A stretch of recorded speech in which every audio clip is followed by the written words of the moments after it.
Respected Session Chair, Dr. Sudeshna Shyam Chaudhary, esteemed guest speaker, Dr. Pradeep Bauri, IFS, respected faculty members, conference participants, and fellow students. Good morning, it's afternoon. Good afternoon to one and all, and welcome to the International Conference for Climate Change, Global Cooperation, organized by St. Xavier's College, Autonomous, Kolkata.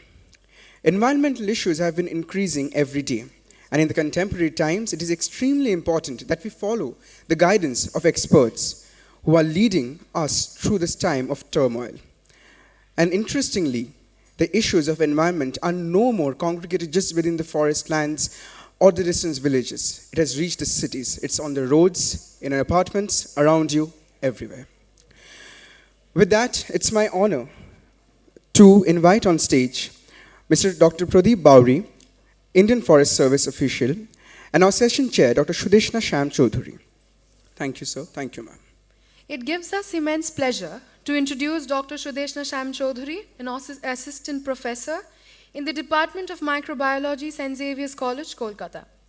She was awarded with her PhD from Jadavpur University under Professor Swati Sen Mandi, Senior Professor of Bose Institute, Plant Biology Division.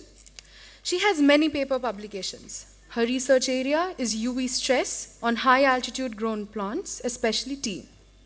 She has worked in UGC EMMRC-sponsored documentary films like Darjeeling Tea, Tea of High Value, and Aroma of Darjeeling Tea. She has a patent on the authentication of Darjeeling Tea.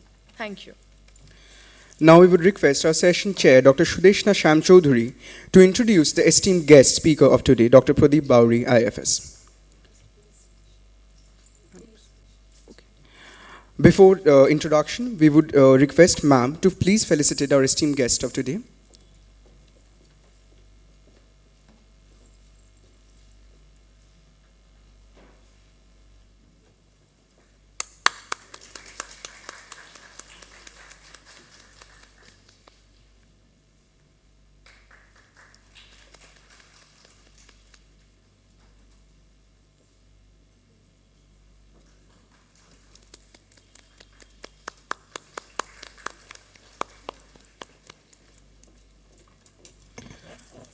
Now we would request ma'am to introduce today's esteemed guest speaker.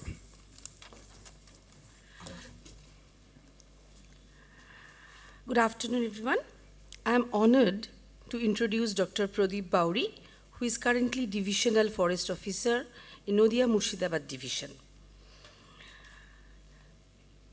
His MSc and PhD was in Environmental Sciences from School of Environment Science, Jawaharlal Nehru University. He is responsible for protection and conservation of forest and wildlife in the districts of Nadia and Murshidabad, with major focus on conservation of gharial and Gangetic dolphin in Hooghly-Bhagirathi River. He had prepared the Conservation Action Plan for gharial and Gangetic dolphin in West Bengal in the time period of 2021 to 31. He had coordinated the range-wide dolphin survey in West Bengal conducted by Wildlife Institute of India in March 2022. He was Assistant Professor in Department of Environment and Sustainable Development, Central University of Gujarat, Gandhinagar, during the period of 2011 to 2012. He worked in various capacities as Deputy Conservator of Forests in the Department of Forest, Government of West Bengal, of which the most notable being the Deputy Field Director in Boxa Tiger Reserve during the period of 2016 to 2020. During the period of 2013 to 15, he was Indian Forest Service Trainee Officer. So we are very much privileged to get him in our international seminar.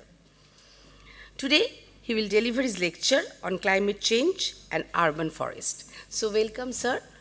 I am welcoming you to deliver your lecture. Thank you.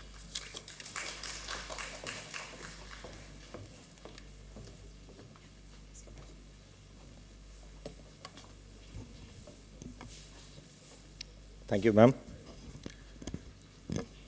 And good afternoon, faculty members and dear students. What ma'am has not told you is that St. Xavier's is my alma mater, and Dr. Mitro happens to be my biology teacher because I did my class 11 and 12 from St. Xavier's College. Then 11, 12 used to be a part of the college. And my graduation also from physics from this college itself. So then later on I went to St. Xavier's. After St. Xavier's I went to JNU and did my PhD in environmental sciences. So since before joining the Forest Service, I was faculty, and so I was in a dilemma as to what I'll be talking to you people. So later on I decided that why not talk something about urban forest, because you all can actually relate to it. And I was also a divisional forest officer here in Kolkata and looked after the urban forest division.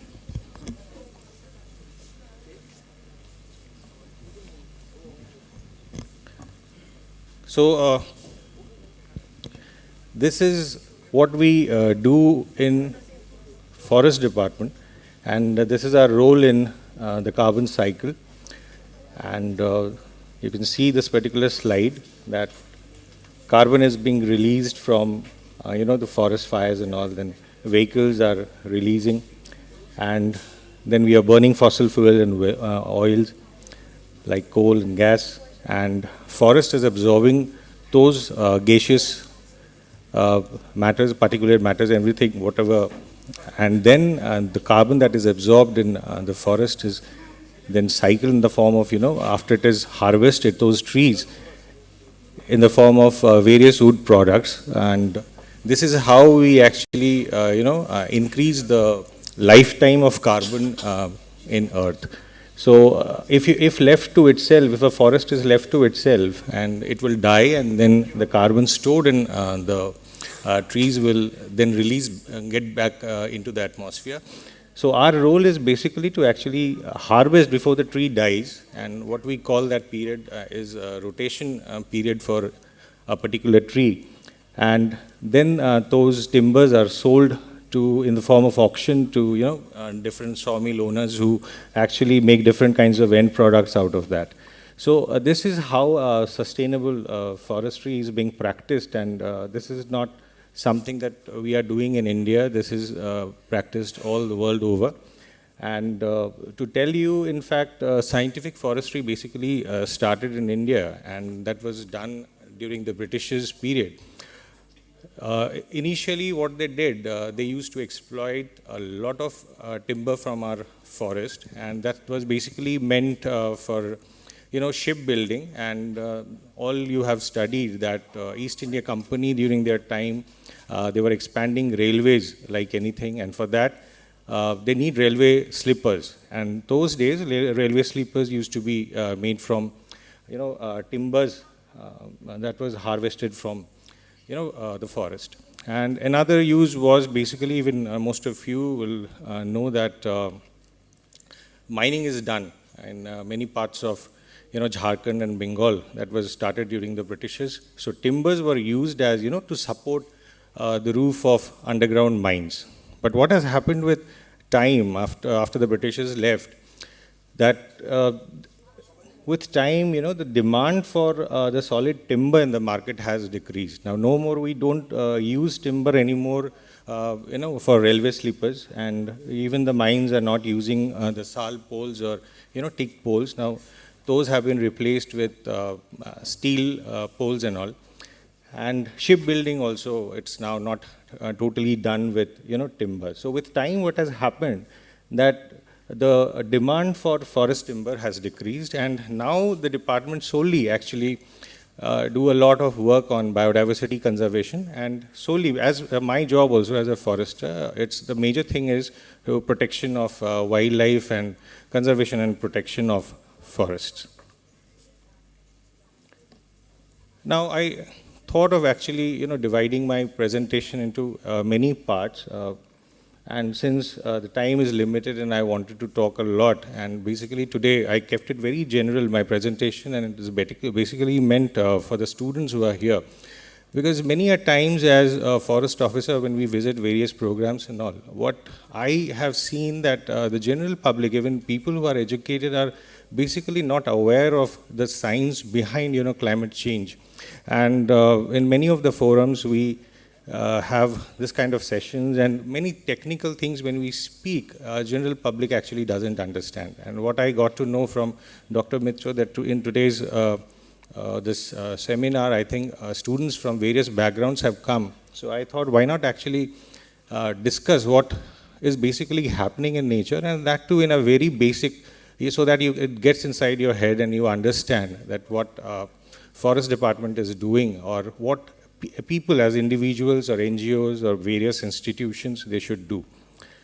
So now this particular slide is how climate change is impacting forest. So these are the few points that I have kept, and these are the major ones, and there are many others. So the first is the tree migration. And all of you know that with increase in temperature, the permafrost in the higher latitudes, now they are melting.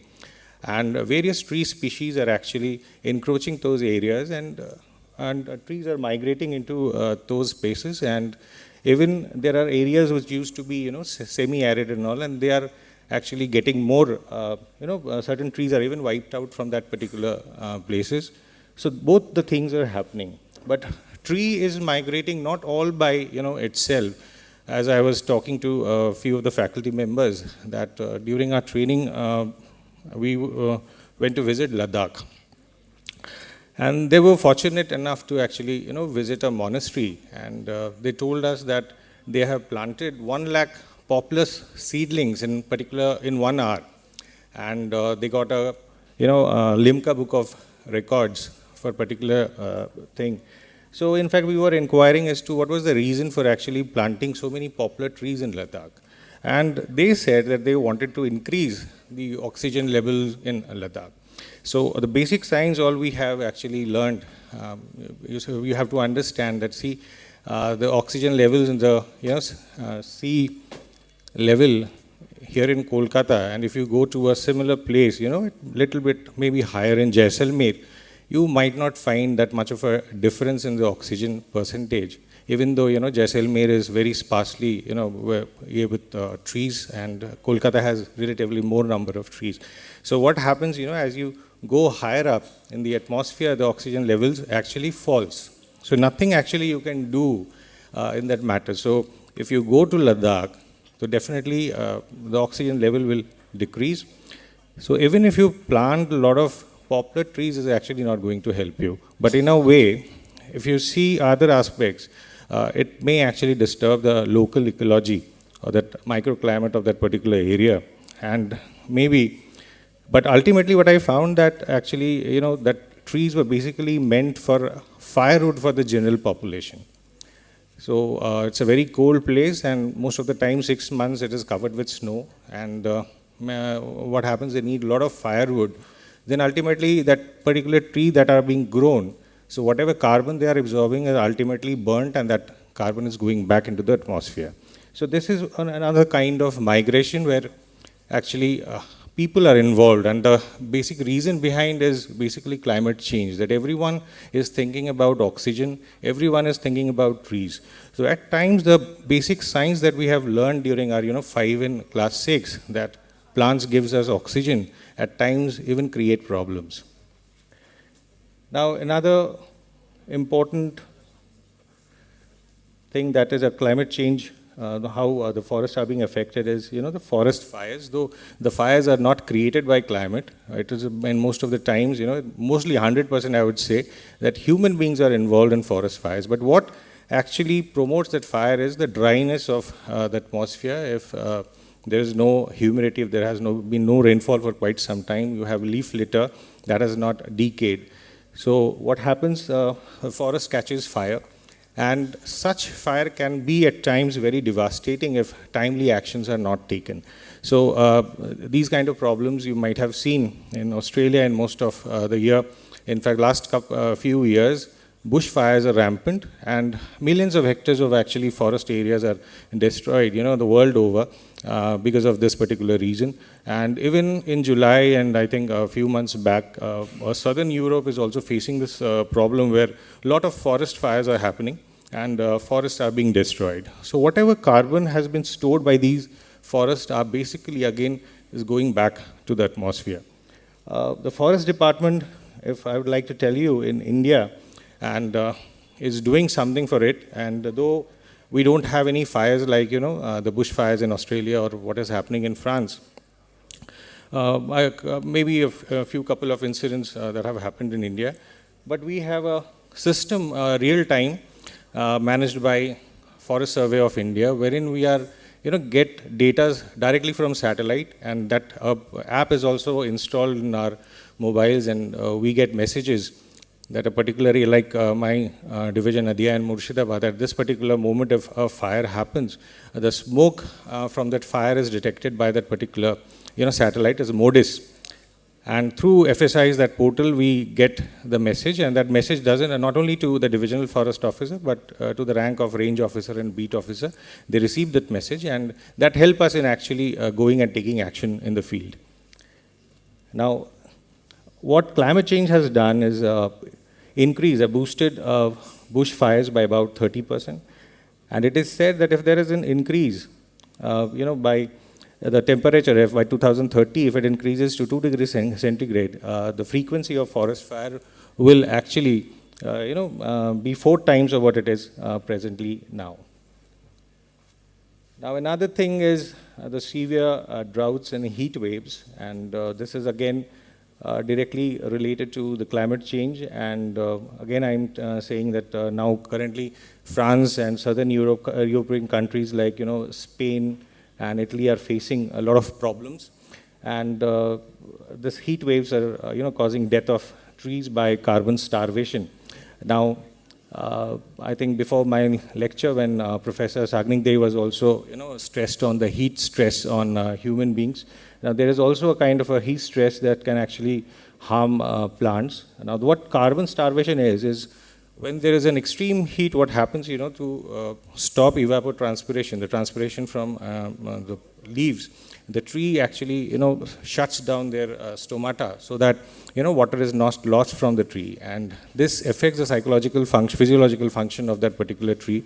And, the whatever sugar and other things stored in the tree are used up with time, and ultimately that leads to the death of that particular tree.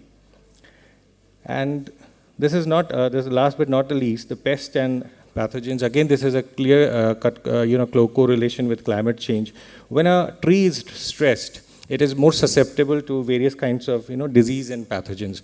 And we have seen that many diseases, one pathogen uses sal stem borer. That kind of a insect can actually destroy a huge area of sal forest. And there are different other kinds of diseases also that affects forest. And if a tree dies in the field, then as I told you that if it starts decaying, then it will ultimately, the carbon stored in that particular tree will again go back into the atmosphere.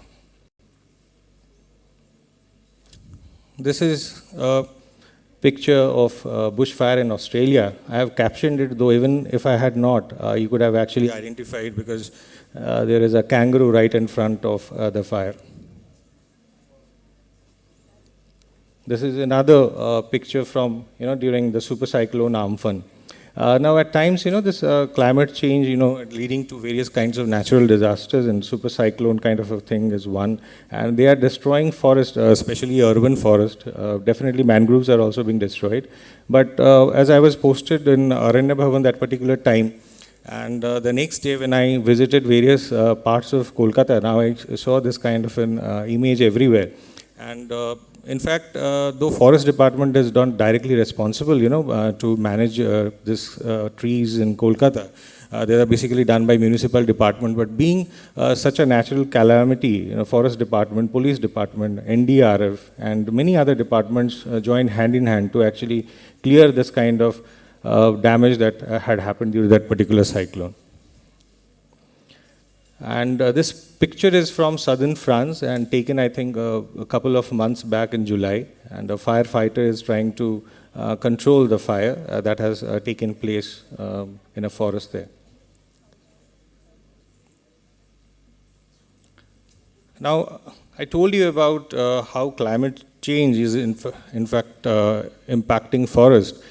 But there is, interrelationship also, and how forests are impacting climate change. Now, forests absorb about 2.6 billion tons of carbon dioxide per year.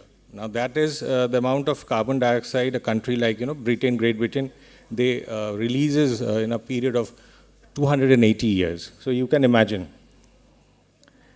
Then forests and other ecosystem could provide more than 1/3 of the total carbon dioxide reduction required to keep global warming below 2%. So that means it can actually offset 30% of the global warming phenomena. Then we have the forest can reduce Earth's surface albedo, then leading to warming. We all know that trees, the leaves in tropical forests are actually dark. And what happens, darker things, they absorb sunlight more than lighter things. It is said that if a forest is not there, and if a normal open ground is there, the albedo is actually be more. So even tropical forests are, storing a lot of heat. And this phenomena is leading to actually releasing back of many carbon products into the atmosphere.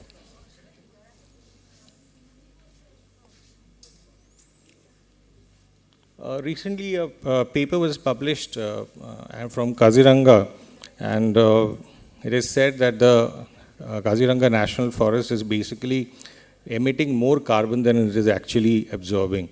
So these kind of studies are also required because we as laymen, we tend to, think that, protecting forest will actually solve the problem.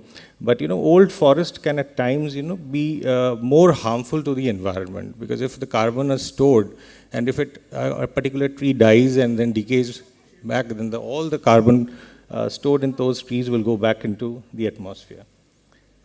Now again, forest emits various kinds of biogenic volatile organic compounds, and one being isoprene. Now, isoprene is a precursor for the formation of, what is we call tropospheric ozone. Though in the stratosphere, ozone is beneficial for us. It protects the ultraviolet rays from entering the Earth's atmosphere and harming us. But in the troposphere, it can cause a lot of problems, and even human health is at stake because of ozone. And it can also increase the atmospheric lifetime of methane, which is again global. It causes global warming and has a global warming potential of about 25%, 25 times more than carbon dioxide. However, isoprene can still have a cooling effect because isoprene gives rise to the formation of secondary aerosols while it forms ozone, and those secondary particulate matters can block incoming sunlight. So it has a different aspect to it also. So these kind of studies are actually lacking because we don't know in a lab setup that these things are happening, but what is the picture in a global scale is not known.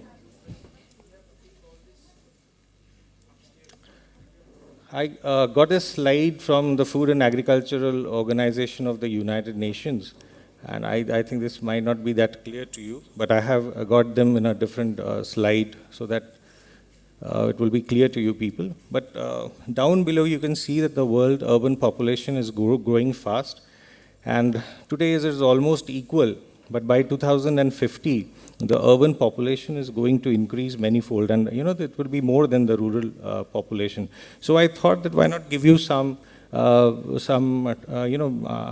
details about what urban forestry is, what is all about, and what we should as common man do when we plant a tree in an urban setup. Now, these are the benefits of urban forest, and you all people know all these things, but still I think these are some basic things you should know. One, it increases urban biodiversity. Now, it provides food and habitat for birds and animals. You may not be aware, but Kolkata being a city, but it is still, its biodiversity is quite rich.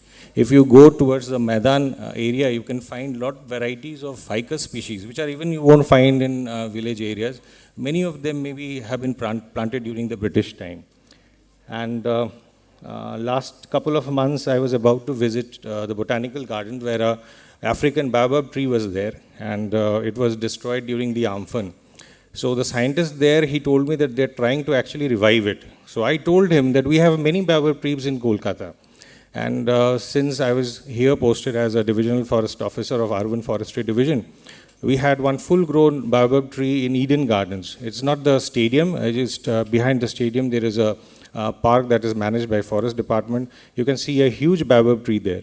And there are other places also where you can see that particular tree. And many of you won't know that places like Eco Park and north of Kolkata, there's a very good habitat of a fishing cat, which is also happens to be our state animal. And definitely different birds also visits our city during the winter time. Then another aspect of urban forest is that it improves air quality. Now, mature tree absorbs about 150 kgs of carbon dioxide per year. So definitely tree, when we speak about tree plantation, we definitely, the carbon thing comes into our mind.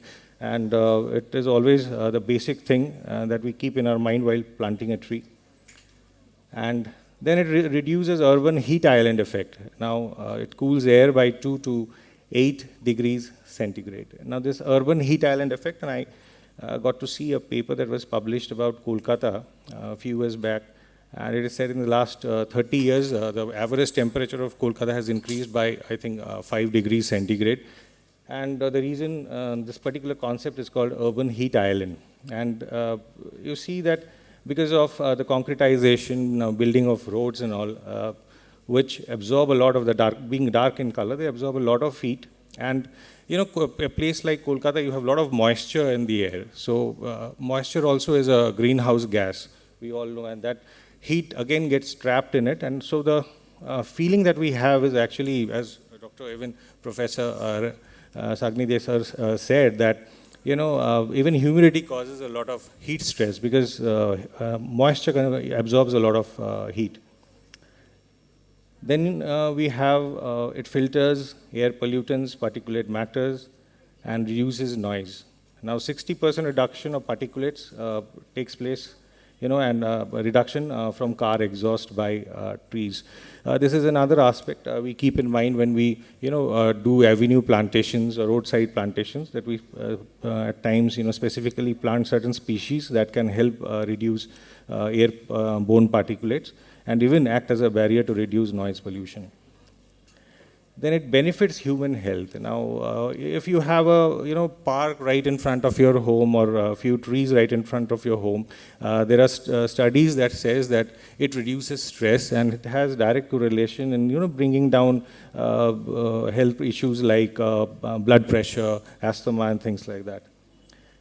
Another important aspect of tree is regulation of water flow. So it regulates during you know, floods and all, when water gets trapped in cities. Now, these trees play a very important role. They absorb the water and, you know, evapotranspire those water back into the atmosphere.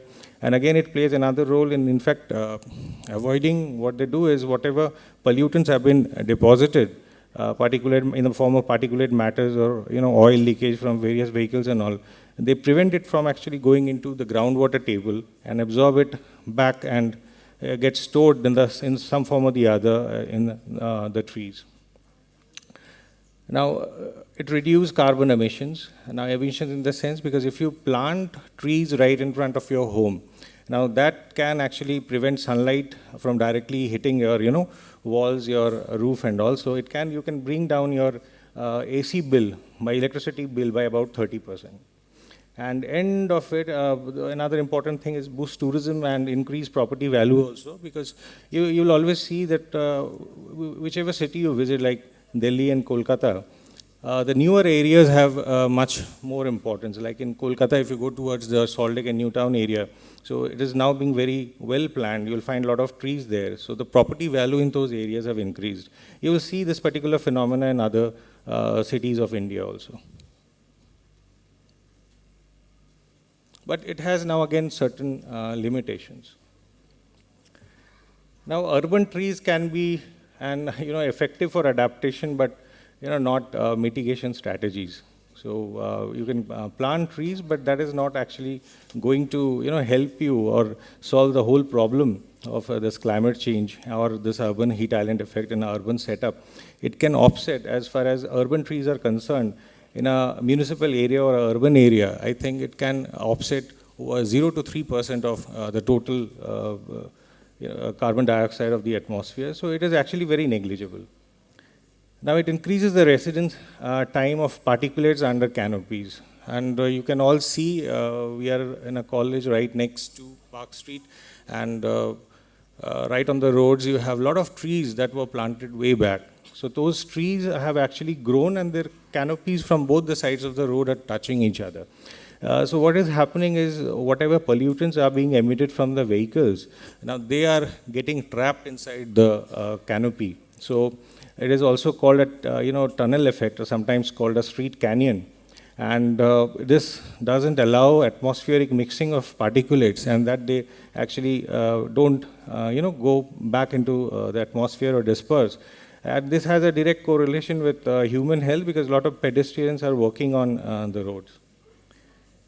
And it may exacerbate rates of asthma due to release of allergens. Yes, this is another phenomena we should keep in mind, because many a times we get demand from citizens of a particular locality that if you people are planting some trees from the forest department, why not plant flower trees? We avoid actually planting too many flower trees, and because of the region of allergens, because many people may be susceptible to hay fever.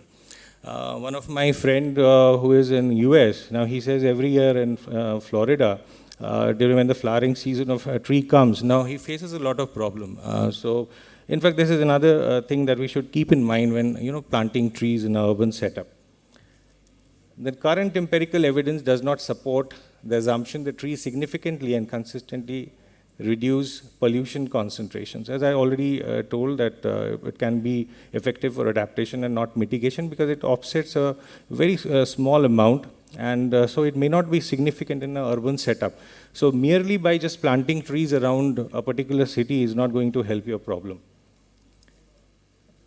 The effects of buildings, street design, and urban morphology on atmospheric dispersion and their interaction with tree canopies play a significant role in atmospheric pollutant concentrations. So this is another very important thing. You will see in Kolkata that most of the important streets, they open towards the river Hooghly. So it was purposely kept, the Maidan area used to be kept open, so that we all have heard as a child that, Gangar Hawa, you'll go towards that open, air, the open area, and so there is to be a breeze. So it has some role of, dispersing the pollutants. So maybe there was certain thinking way back then when this city was actually planned, but now we can see that right in front of Park Street there is a flyover.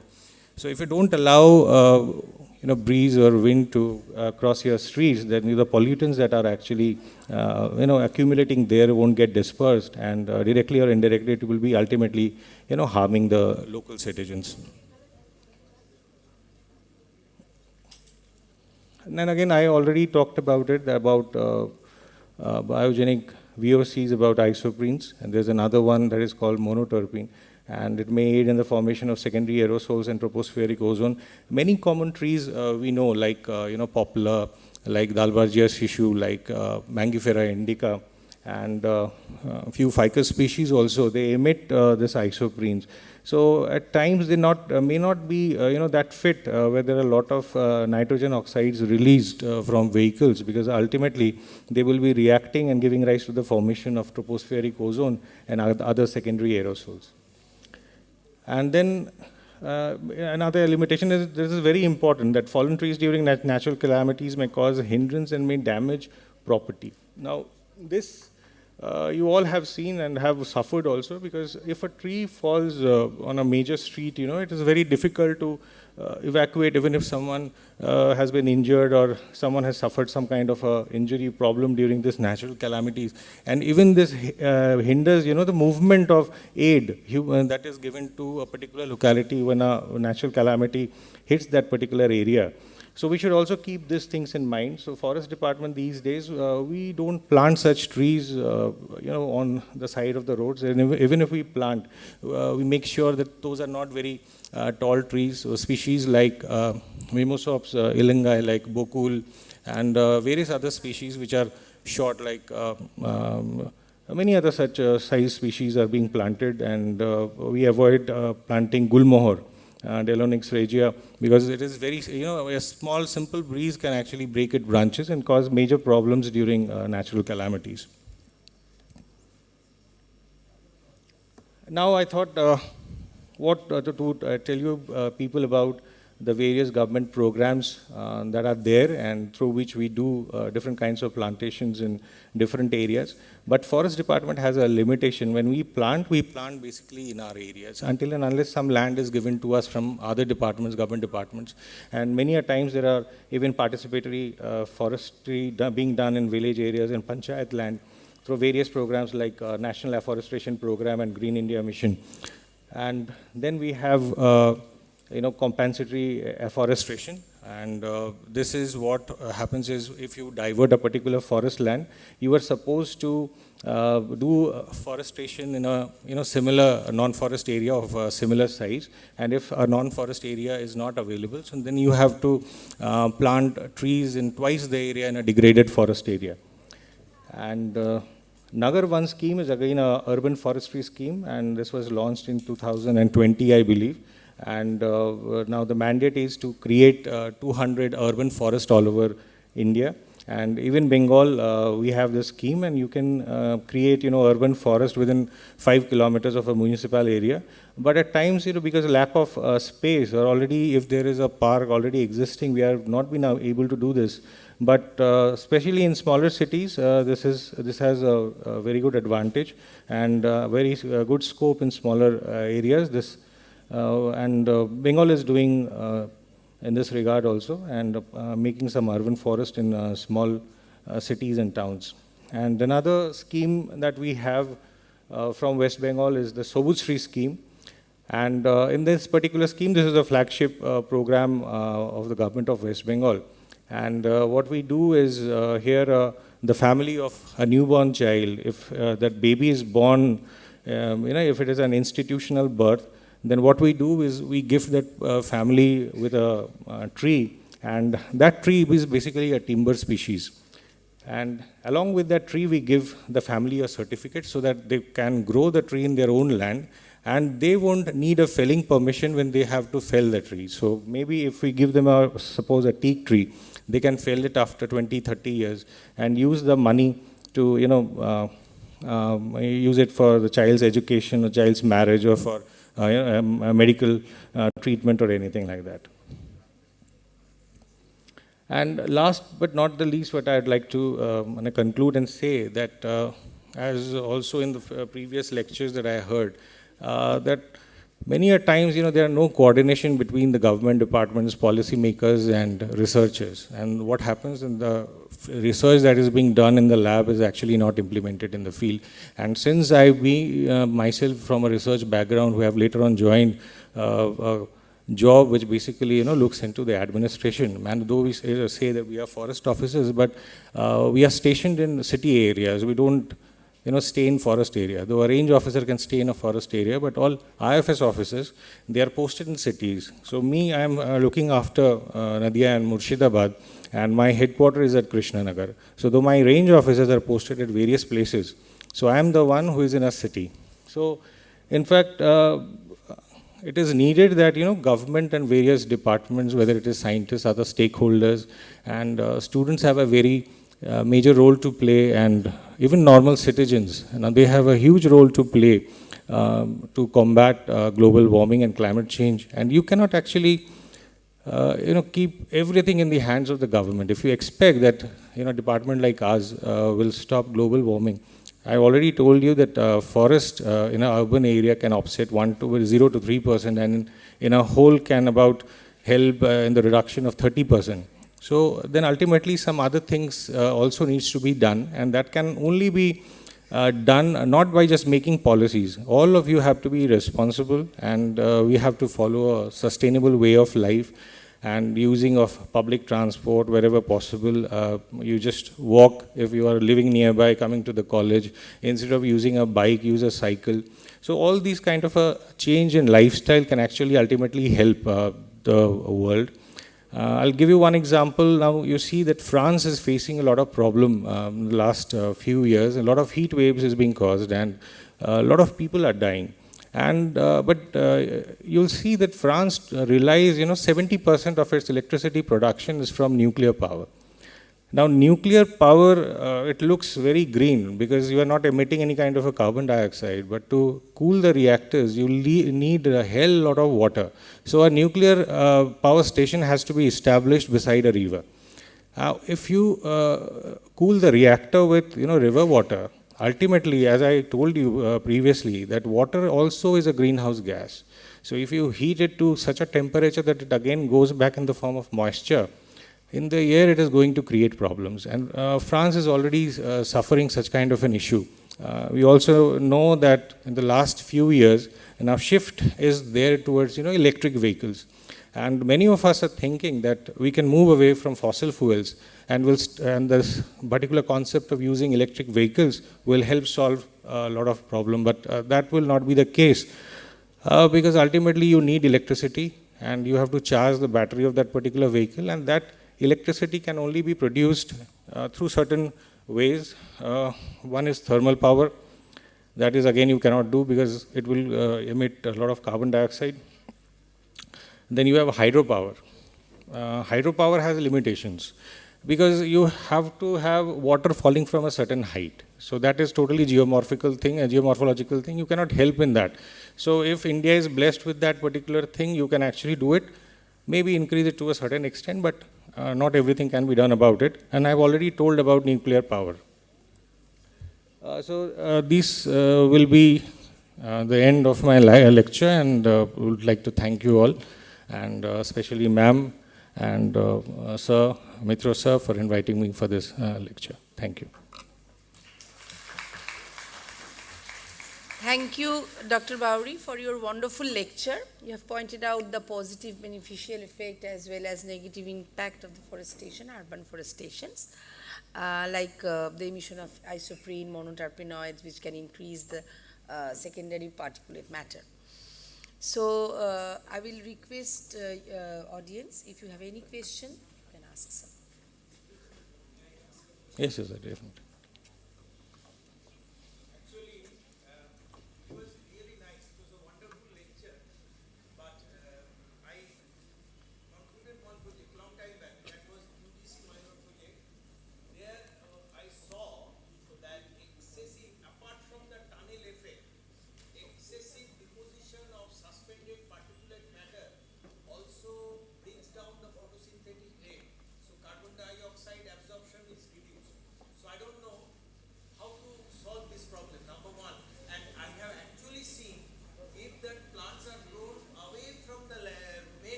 Sir, as I already pointed out with my presentation, that planting of trees, it has various aspects to it. Means when we take up a research work, or when we as foresters, when we carry out a particular plantation, we have to keep certain things in mind. Even in research, we have certain objectives that we already, before giving a proposal, we have 1, 2, 3. This is what I'll look into, and then we proceed in that particular area, and then we do the research.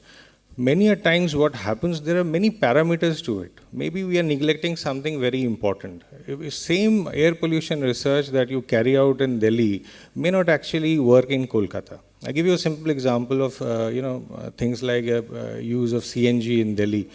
It can create other problems because Delhi is a semi-arid region. Kolkata, you have a lot of moisture in the air.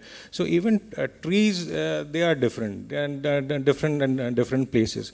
So whenever we carry out plantations, we also have a particular objective in mind. So what is there in my mind and what I'm supposed to actually do. And even many a times, as I told you, that forest department, when we carry out plantation in our own area, that particular work is carried out using, the working plan. But we have a prescription for 10 years. So we know that me, even as a forester, I cannot change a particular prescription of a working plan. So if I have to plant certain trees in a forest in Buxa at a particular compartment, we have areas that are divided, range, beat, compartment. So if that particular area has sal trees, and that has been grown for a period of 75 years, maybe that is the rotation period, we fell it, you cannot plant teak trees there.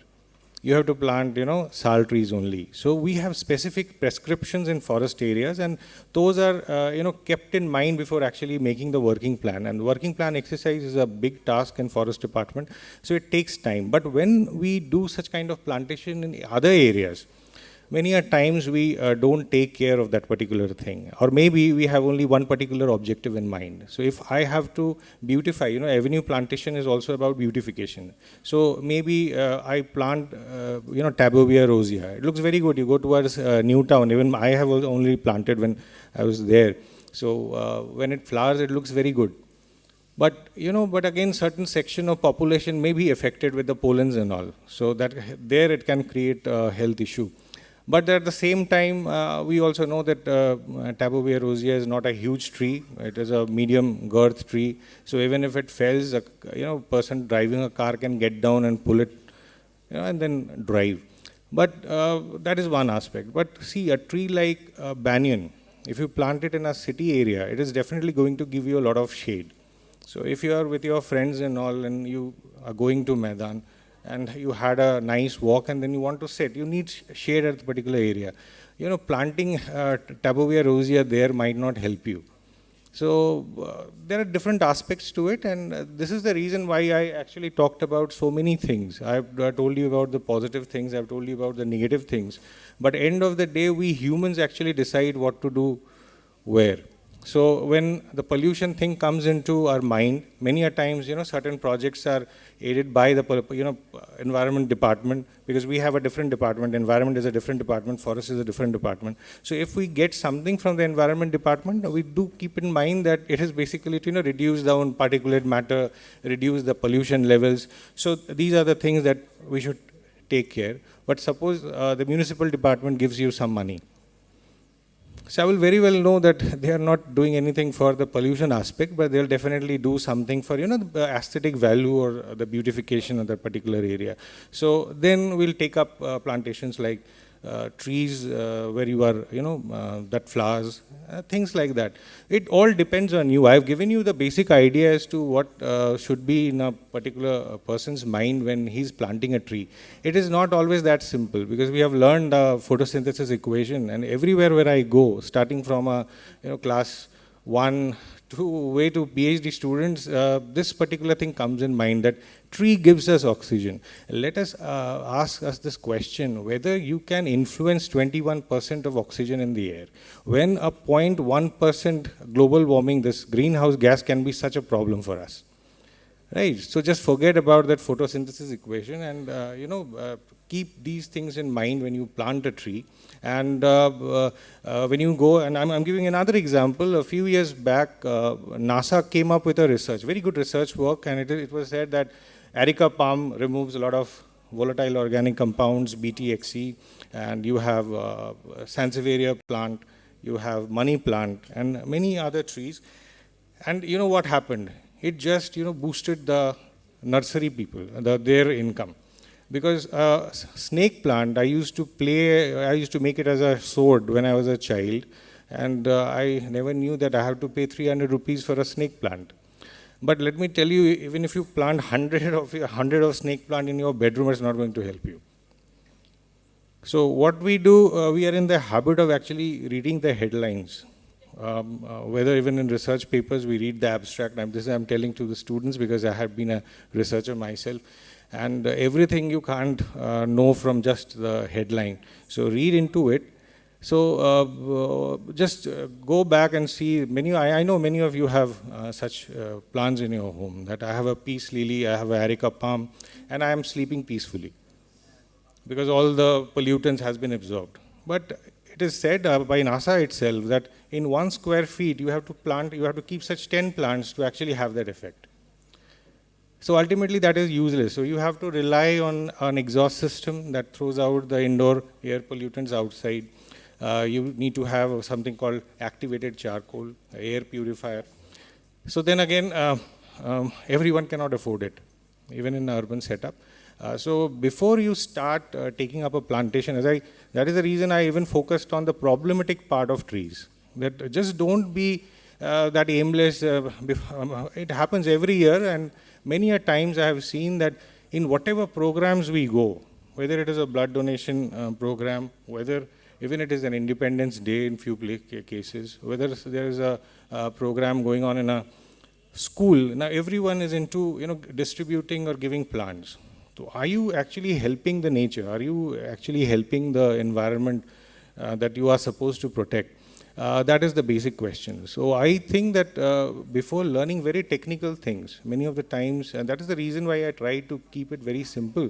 And as I told sir that I was not knowing what I'll actually speak, but since our major part of our job involves meeting people and going to various places, so I visit an institution like Xavier, but at the same time I have visited schools which are very in very village kind of a setup where you will see a child wearing a uniform, but he doesn't have something on his feet. So, and it's not that we only can actually make that change. So you also have a responsibility, but that responsibility will come and you will try to do something good when you actually have understood the problem. First of all, if you have not understood the problem, so definitely the solution that you will be given will actually be a problem. So, and I'm not saying that, whatever, planting trees is harmful or anything like that, but whatever you do, it should be a very planned way. So next time when you actually plan a blood donation camp and trying to distribute trees, I've seen myself, I've been to a school where I've distributed 1,000 plants to the school children, and the moment I was coming out, I've seen that even 50% of the seedlings were kept on the, main gate. So I caught hold of one particular student and asked him that, why have you kept it? Many of them are just placing it and then keeping it and running. He said, sir, I don't have any space in my home.